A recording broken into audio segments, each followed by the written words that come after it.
اور اہل بیت سے بغض رکھنے والا، دشمنی رکھنے والا، عداوت رکھنے والا، کینہ و حسد رکھنے والا جہنمی ہے، وہ بدبخت ہے۔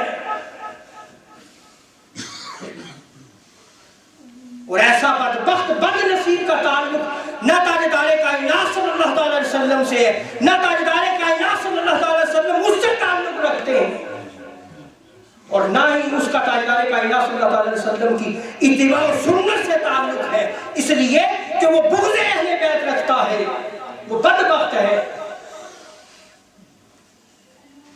مسند الفردوس میں امام دیلمی نے اس روایت کو نقل کیا ہے۔ حضرت جابر بن عبداللہ رضی اللہ تعالی عنہ نقل کرتے ہیں، قال رسول اللہ صلی اللہ علیہ وسلم من کن فیہ فلیس منی ولا انا منہ۔